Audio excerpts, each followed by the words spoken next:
What's going on, everybody? This is a segment from the Nerdgasm Talk podcast. If you like podcasts, well, why don't you come join us as the crew gets silly and Philly while we sit to talk about the latest in comics, games, movies, and all things pop culture. You guys can listen to our whole show on all the podcasts apps. We're on Spotify, iHeartRadio, Google Podcasts, Apple Podcasts, wherever you guys get your podcasts from. And make sure you guys also support the channel by subscribing to the Nerd Coalition Studios. And for the gaming needs, make sure you subscribe to Nerd Coalition Level Up. This is the Nerd Coalition. Hope you guys enjoyed the show. And now, feel the Nerdgasm. Top of this year, my wife, Top of the morning, as she usually does, she surprised me with tickets to MJ the Musical.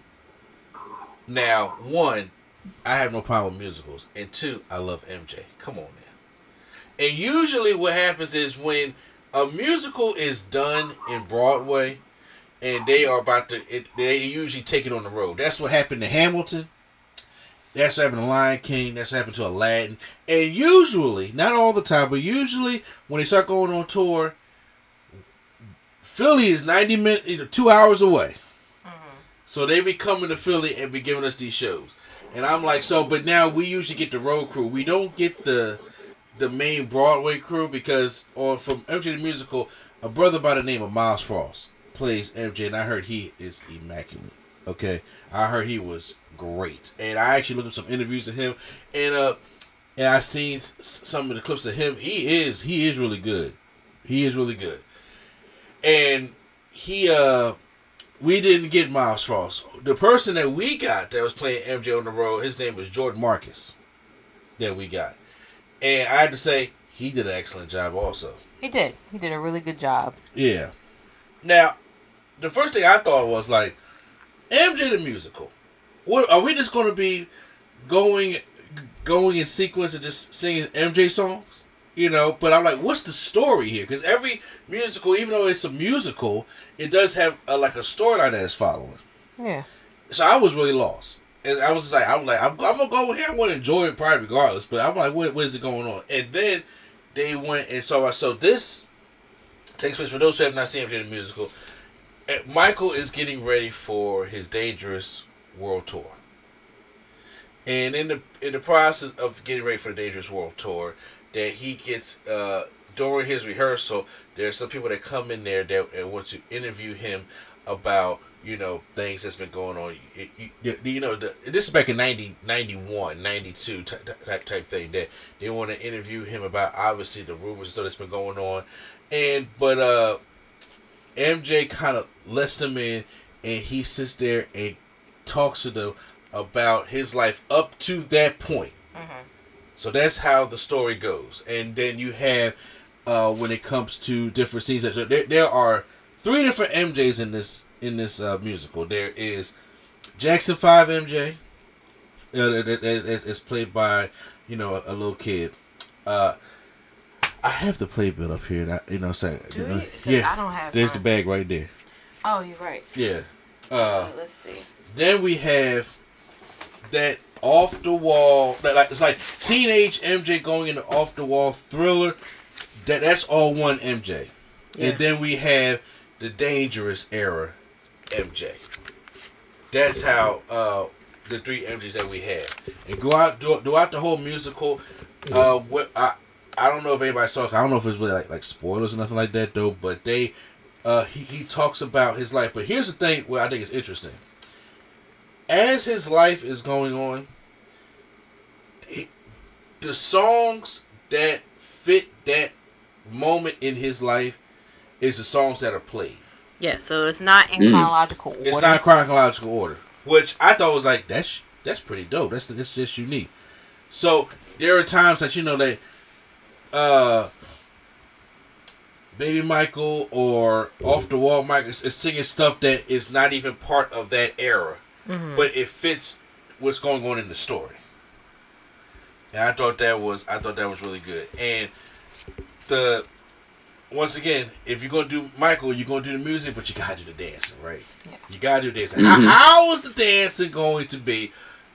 The dance was pretty good.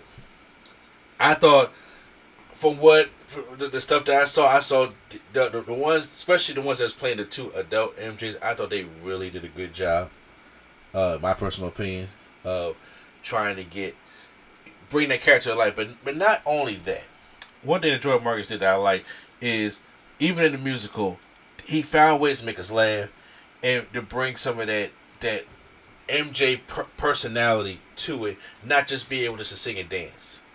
Yeah, and I know. I know with some folks in it was probably a little uncomfortable because they was just like, hey y'all, Michael Black. 15 minutes later, Michael's black.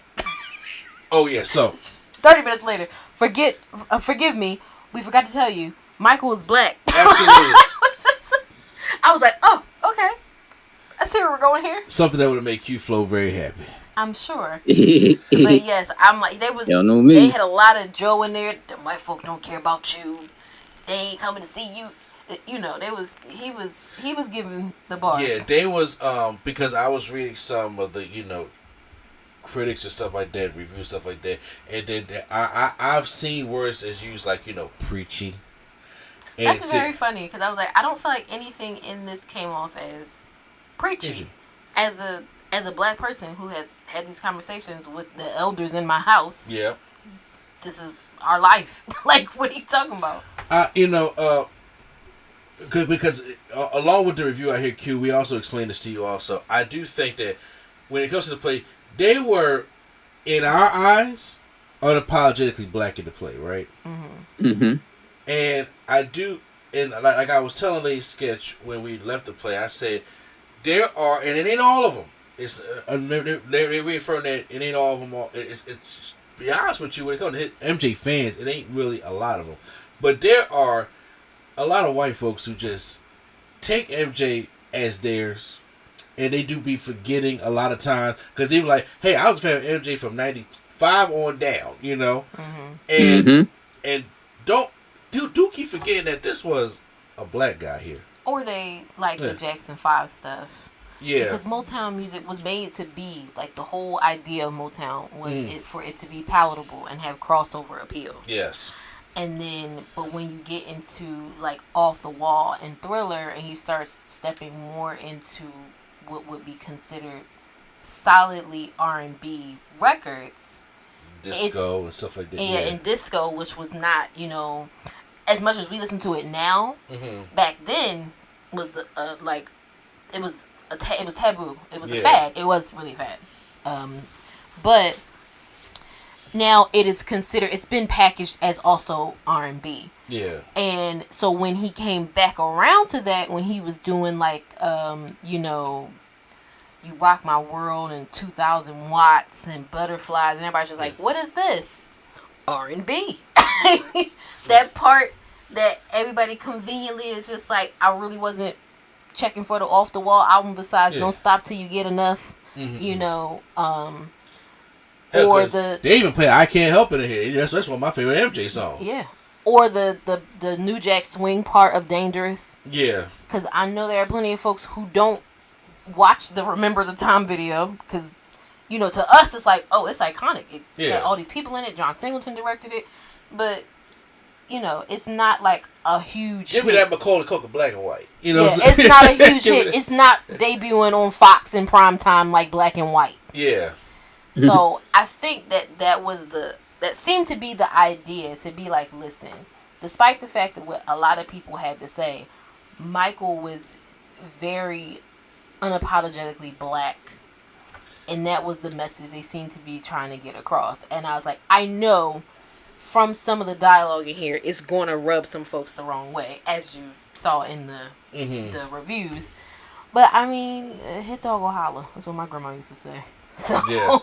So me personally, I was in there and I was loving it and I was laughing, and it was an old head next to us he was into it. Oh, he was into it all day. He was laughing. Okay. And like the play is only 2 hours, and it was a smooth tour because you get 1 hour and you go to intermission, and then you come back and do the other hour. And I'm telling you, bro, nice. They weren't just playing, top like Top of the Mountain empty songs. When they was hitting Stranger in Moscow, I was hitting the shoulders and everything. I was just like, oh, y'all bringing back history for me because that's one of my favorite songs from history. They play some deep cuts.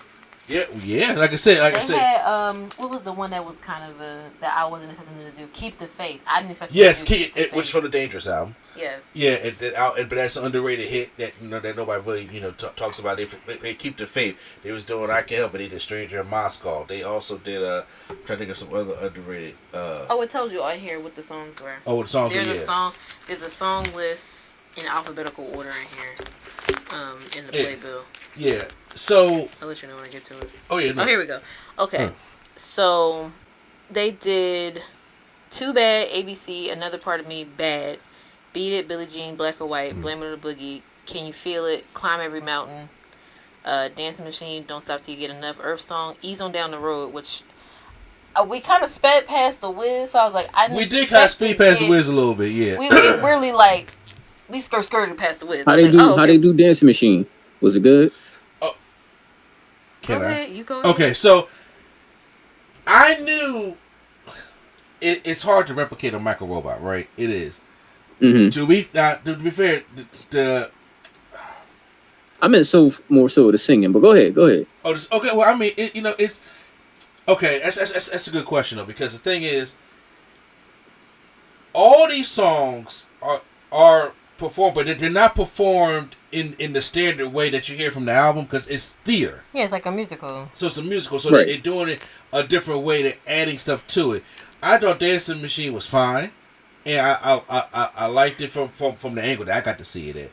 But I did see what it looked like on Broadway, and it was really good. The really good way they did it on Broadway. They did the robot pretty well. So I was cool with it. Oh, nice. I was cool, like I said, because I'm probably, if y'all watching the YouTube version, I'm probably gonna put a clip of what it looks like from the Broadway version of it.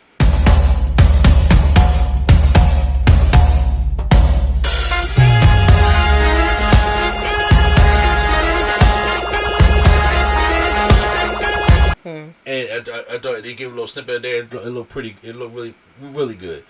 And from the way I saw it, I was from the angle that I was like, okay, it's pretty good. It's pretty. I think the way they did it on Broadway was kind of better, in my personal opinion. But it was still the same steps and still the same way they did it. But I overall enjoyed it. I'm kind of sad we didn't get to see it. Give me the rest of the songs. What else they do? Okay, so. They did accuse Human Nature. You know they did that.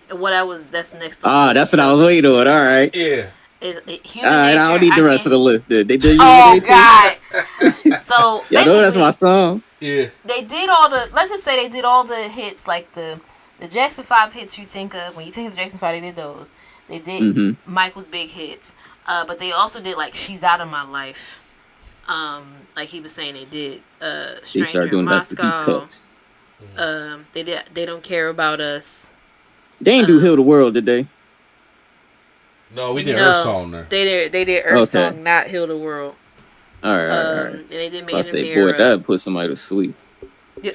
You don't like Heal the World? I love Heal the World. But I mean, let's be real.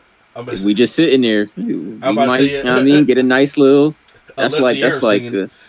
Please. Oh, please. We don't speak of that. Okay, I'm sorry. Go ahead. But yeah, and then we got a couple songs from the Wiz. We got Ease on Down the Road, and we got You Can't Win. Yeah. So, it was. I think that they did a good job, and like you were saying, they're not singing the songs, like you're not just hearing the track. These are staged like you would see in a musical. Mm-hmm. So you're not getting the full songs for the most part. And you're not going to have like the richness of all the background, and because Michael likes to stack his vocals, stuff like that. Mm-hmm. You're gonna get all that. You're gonna get an over singing Catherine Jackson.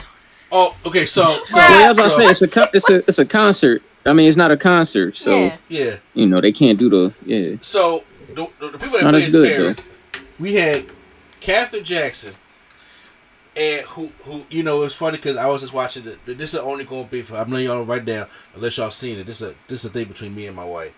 I was just watching Chicago Fire the other day. Oh God! And remember when Wilder saved his old flame in that burning house? Oh yes. That's what she reminded me of. I saw it, and I was just like, she was thirsty. For real. It was Captain Jackson, and then the best way I can describe him, his name is in there in the playbook, but we called him Angelo Dawkins Joe Jackson. He looked like Angelo Dawkins. Oh Lord. He looked like Angelo Dawkins, right? But he played Joe Jackson also. And what he brought to Joe Jackson, first of all, let me tell y'all this right now. The portrayal of Joe Jackson in this play is they did not give a fuck. It was hilarious. It was just like it's not hilarious because Joe Jackson is the villain. It literally. But just the way he was doing it, and like he would switch in and out of character because he was more than one character. Yeah. Like he'd be like the what was it be called? What would it be called? You like the tour. I'm thinking about it. Like the tour the director. Of the tour. Oh my God, it's escaping my mind right now. Like the official title he would be, but he's the person who's running the rehearsal because he's the head of the tour or whatever. So he did that, and Joe Jackson. But it would be times where they would have like little flashback moments in the middle of this happening, and he would switch characters like crazy. They put a spotlight on him, and he turned into Chiwetel Ejiofor in honestly anything, because you know how he be acting. Yeah. It would go from like he talking, and he'd be like, we can have Jermaine sing your parts. Like, wait, what's going on? Everybody said, I know the switch came. What was it when he was giving Michael the pills? You got to take these because it was like when they did the Victory Tour. Because of course you can't talk about him without talking about how we didn't get a Thriller Tour. And how basically they was like the reason that the implication was the reason he's addicted to pain pills is because Joe Jackson was like, so I know you in pain, but we got to do this Victory Tour, so here's these pills. I was like, yo, they did not say. Did the estate approve this? I'm about to say, did y'all look this over? They made Joe Jackson, the villain. Honestly, it seemed like it was a little cartoonish. But yes, it was. Which I liked it. I kind of feel like if the estate approved it, y'all know who Joe was. Like, come on. I just everywhere, anything from infidelity to oh yes, they talked about abusing the kids too. And all that stuff like that. They did all that. Talked about how he had the kids out there at any old club singing, and they was stripping. Like they talked about it. But along and then like Lacey said, there's a Kathy Jackson, but there were times where she was okay. Q-Flow, when you put soul into something. Mm-hmm. Sometimes she was just putting a little bit too much. I was like a lot of over singing. I was like, girl, come on. Yeah, overselling. Overselling. I'm just like, you had me, but I'm like, what was the song that she was singing at the end? And I was like, girl, I'll be there. please. I'll be there. No, what were they doing at the very end? Like what the ensemble did it. I can't remember exactly. Want to be starting something was the final number. Oh no, it's and that might be what I think you're talking about was like what was leading up to that. Yeah. Okay. Yeah. When it was like everybody on stage, it might have been, but I don't feel like she had a part in that. But I was like, we didn't need the rap part either. I keep saying that. Leave Heavy D. Let that man rest. Yeah. It like I said, it's weird because when you watch the play, it's like the same person that played Tito Jackson is the same person that played Quincy Jones. Yes. So they had a lot of switching in and out. Exactly. Oh, okay. There's a lot of repeats. Yeah. Yeah, so people would, they put a jacket on there, different character. I mean, that's how it works in the play. But, because the ensemble, most of the ensemble just was that. They were just dancers. That's a lot of lines to learn. Sheesh. It's a lot of lines to learn. And my only complaint, because I didn't really have much, I thought it was an amazing show. My only thing was, when it came to the Jacksons, when they was doing the Jacksons era, I was like, can y'all please get them some wigs? Like, here's the thing, because I'm like, I get you're the actor. I was like, why? Jackie got a ponytail, Jermaine got a low cut, and I'm just like, y'all got no Jericho wigs for the 80s? Like, this was very nitpicky. It's nitpicky. It's very nitpicky because y'all got the Afros for the 70s, but y'all can't get them no Jericho wigs. Overall, it was a great experience. We like the stuff that's really iconic that they gave time to, like Thriller, Billie Jean. Because Billie Jean is the starting piece after did they come back from intermission. And he does the whole thing with the suitcase and grabs the hat and the fedora, the glove and everything, puts everything on. Everybody was just cheering like, bro, you better do this. Right. You better do it right. You better do it. You better moonwalk your ass out of here and do it right. So, I like what he did with Thriller, as him fighting the inner demons, and he turned it into the Thriller song. Yeah, that was because they did do the actual Thriller. What you expect from Thriller, the video. But they also had him fighting his demons with the Thriller song, which I think was a good way to illustrate that. Yeah. So, overall, because I could I go see by saying, if I go in detail, I do want people to go out there and see, especially if they're in Philly, because it leaves tomorrow, right? I mean, we can't see it tomorrow because it's snowing. But it does. It's out. The last date is tomorrow. Yeah. And I think the last show was early too. It was 6:30 or something like that. Yeah, so it's just It's kind of sucks. I wish we could have went back. Yeah, I would love to go back because we had the balcony, and then our tickets was limited seating, so there was a big speaker that was blocking a lot of some of my view. Some of the stuff on the side we couldn't see, but yeah, it was listen, it was a flash sale. I think I'll take what I can get. I'm glad that we got to go see it. I was in there. I was in the building to see him do the musical, and which I'm just saying, y'all, I recommend, if y'all haven't gone out and seen it, to make sure y'all go out and see it. If y'all got the time to go see it, if y'all into musicals and stuff like that, I would recommend going to see it. Because I remember when I heard about it, I didn't know what to expect. It was an amazing time. It really was. It will not steer you wrong.